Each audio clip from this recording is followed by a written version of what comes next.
Yo, what is up, y'all? Willie Beeman here, bringing you guys another 2K19 video. Man, I got some fire information for y'all today, man. We got a bunch of stuff that just came out over the last couple of days over a bunch of different things. So I'm going to show you guys a bunch of badge information, some attribute caps for speed boosting and getting contact dunks, and give you a little bit more details on how to look at those things and how to, make sure you pick the kind of player that you want to play with. You want to be a god at the park.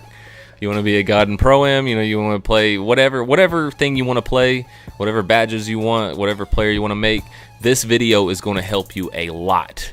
So, first thing I'm going to go over is some badge information for you guys. So, first thing I want to point out is picking your position this year is big. It's huge.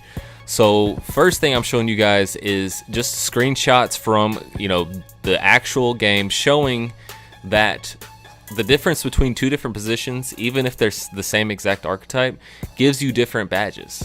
So small forward, lockdown defender, pure, gets rim protector and brick wall on gold. Whereas you look at a shooting guard, they don't get those badges on gold. But a shooting guard gets corner specialist on silver, whereas a small forward does not. So it kind of depends on what kind of player you want to make, and you can actually get some certain badges between different positions. If whatever kind of player you want to make, there's definitely some customization you can do there just by picking a different position. So I wanted to point that out first. But I got a sweet tool for you guys, so I'm gonna show you guys something you guys can use to make it a lot easier to compare badges between different builds and different positions. So this is a screenshot from my Twitter. I went through and looked at the badges between power forwards versus centers for every single pure archetype. So the screenshot you're looking at right now is one of 5 screenshots I put on my Twitter.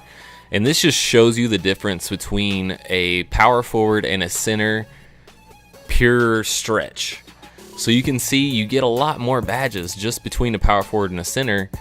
It's not a thing where like maybe one's better than the other. The only thing is like a center, you can make them taller. So really, I was just kind of trying to point out that maybe power forward is the way to go this year.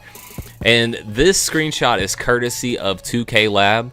So if you guys haven't heard of 2K Lab, I'm gonna have a link to their Twitter in the description. And then right now I'm gonna go over the site and how to use it. You can compare every single build versus every single other build and see what the badge differences are for every single player. Now this doesn't take into effect any attributes, any wingspans, weights. This is purely what badges you get at each position for every single archetype combination. Alright, so this is what the site looks like whenever you get there. I'll have a link to the site in the description if you want to go check it out. But basically, once you get to the site, this is basically going to be what's on it. And what you're going to do is pick, position is the top one. The first one is your primary archetype, and the second one is going to be your secondary archetype.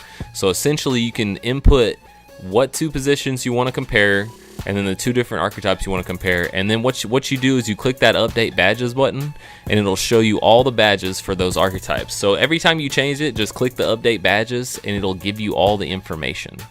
And one thing I want to point out is 2K Lab also gives a lot of information, so you can actually pick up some cooler stuff. I actually have a screenshot right now of just a tweet that I thought was really cool about Wingspan that they put out.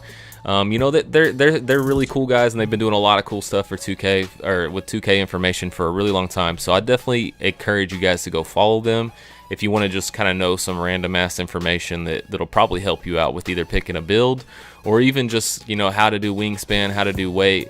They're definitely a good source for all that info. Alright, so next what we're gonna go over is ball control.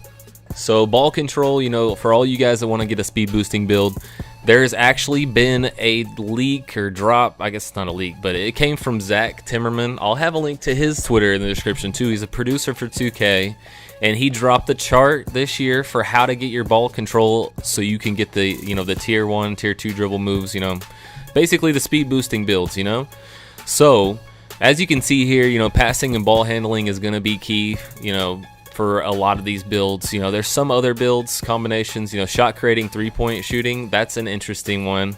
That's, you know, maybe you can get a build that can actually shoot, especially since you have to make them so short. Their three-point shot is going to be good because this year your height definitely affects how good your three-point shot is. So you can't just make a super tall guy and expect them to be able to shoot. So I'm not really going to go over a lot of the different builds. I definitely encourage you guys to go check out his Twitter, just because like he has the, you know, the original info, and I'm sure you can look through the thread to see maybe some more, you know, some more information. And one thing or two more things I want to point out on this ball control chart is that number one is this only considers default wingspan, default or lower. So that right column there, you want to remember that. So if you make a player and you increase his wingspan, you run the risk of getting outside of or lower than that ball control cutoff. So remember that if you're trying to hit these, you definitely want to go default. And then number two is that this chart is based off of max caps. So this is based off of unlocking every single ball control stat for your player. So what that means is if you make a passing and ball handling rebounding player, which I don't understand why anybody would ever make that, but you know, there's some weirdos out there. If you make him 6'5", if he doesn't have all of his ball control attributes unlocked, then he's probably not going to be able to speed boost. And so a lot of these max height players, you don't want to make him max height if you don't expect to grind the shit out of this game, because you most likely won't get that max cap until you're probably a 95, you know, 95 or plus, just as a general rule. So you guys, I would recommend, if you really want to kind of come out the gate speed boosting, don't go for those max heights, okay? So the last thing I wanted to go over with you guys is the dunking. Contact dunk chart has been released by Zach Timmerman 2. So this is just, I'm going to throw this up on the screen just real quick because it's so small. There's 4 different tiers. You're going to have to go to his Twitter really to get a little bit better look. But because this, it's hard to fit all these on one screen without, you know, cutting it up a lot. I figured you guys could just go to the source anyway, you know, show them some love, let them know, you know, thanks for all this information because it's awesome. So yeah, you got a lot of driving and finishing builds on this. So this is going to give you the, you know, dunk package 1, 2, 3, and then I believe the last one is standing dunks. So this is the same thing applies to this as the ball control one. So you're gonna have max heights here as well, but if you don't max out your player, you're probably not gonna hit that, you know, contact dunk thing until late. You know, you're gonna have to be a high overall before you actually unlock it. So, you know, think about maybe going an inch or two shorter than the max. It might make it a little bit easier for you to unlock some of these things, you know, a little sooner.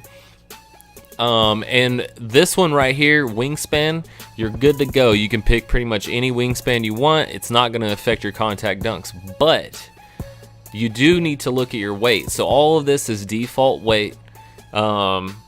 So once you mess with weight, it's going to mess with your contact dunk attribute, so that might throw things off there. So you want to make sure that you don't mess with the weight, or maybe you can increase your weight. I believe increasing it makes you better at contact dunks, but I can't remember which way it goes whenever you increase or decrease, but remember that whenever you're making a player. Alright y'all, I just wanted to you know, throw out all this information for y'all because I found a lot of it interesting. I'm hoping you guys did too, and it took me a lot of work to kind of put all this together. So, you know, if you want to show your boys some love and hit that subscribe button and that like button, I'd really appreciate it. And if you guys really enjoyed it, you know, throw me a comment down below and let me know how your day's going. Let me know what archetypes you guys are making and all that good stuff, man. Anyway, this is Willie Beeman, and I'm out, y'all. Peace.